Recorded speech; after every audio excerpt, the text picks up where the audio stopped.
1990க்கு முன்பு நம் வாழ்க்கை எப்படி இருந்தது?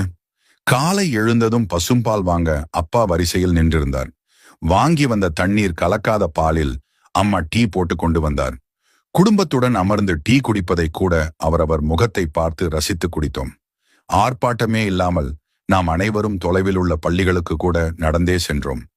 ஆசிரியரின் மீது மரியாதையும் பயமும் இருந்ததே தவிர ஒரு நாளும் ஆசிரியரை தரக்குறைவாகவோ இழிவாகவோ ஒரு மாணவனும் நினைத்ததில்லை.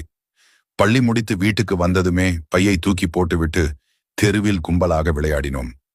விளையாட்டில் கூட ஆங்கிலம் கலக்காத தமிழ் நம் அனைவர் நாவிலும் வீரியமாக தோற்றியிருந்தது. மாலை 4 மணிக்கு மேல் நம் அக்கா தங்கைகளுக்கு அம்மா அழகாக சடை போட்டு விட்டார்.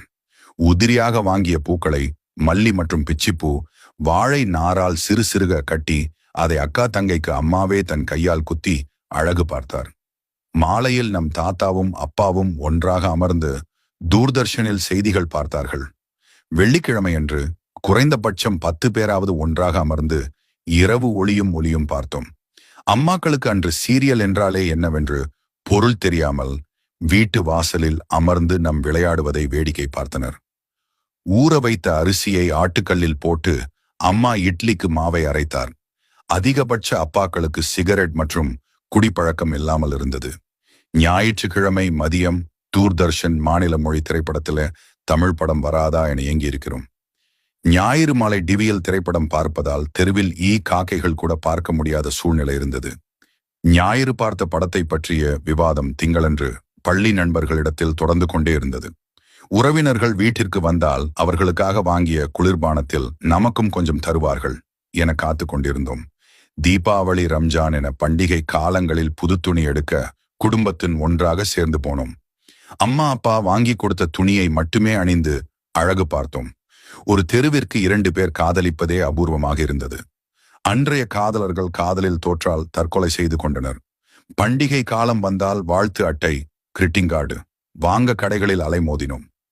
10வது மற்றும் 12வது ரிசல்ட் பார்க்க தினத்தந்தி வாசலில் தவம் கிடந்தோம். யாராவது செல்போன் சாதாரண 1010 வைத்திருந்தால் அதை ஆச்சரியமாக வாங்கி தொட்டு பார்த்தோம். நம் அக்காவும் தங்கையும் குதிரைவால் சடை போட்டு வீதிகளில் வலம் வந்தனர். பணக்கார வீட்டு இளம் பெண்கள் BSASLR சைக்கிள் வைத்திருந்தார்கள். 10ல் குறைந்தபட்ச 8 வீட்டில் உள்ள குழந்தைகளிடம் உண்டியல் பழக்கம் இருந்தது. போன கரண்ட் திரும்ப வந்ததும் கைத்தட்டி ஆரவாரப்படுத்தினோம்.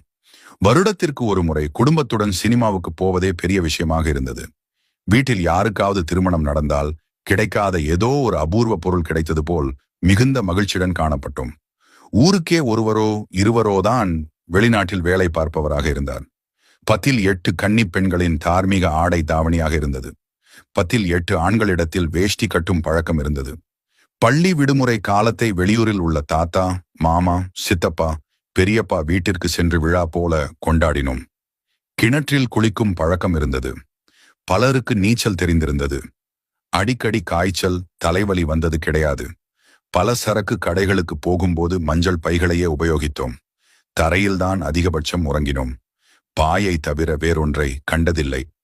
12 மணி நேரம் உழைத்தாலும் உடலில் வியர்வை நாற்றம் வந்தது கிடையாது. இவை அனைத்தையும் விட அப்பா அம்மா சொல்படி கேட்டு அனைவரும் நடந்தோம். உலகிலுள்ள அத்தனை வசதிகளும் அருகிலே இருந்தால் கூட இன்று இவற்றில் ஒன்று கூட சாத்தியமில்லை. பழைய பொக்கிஷங்கள் ஒன்று கூட கிடைக்கப் போவதில்லை. அன்றைய வாழ்நாள்தான் சொர்க்கம்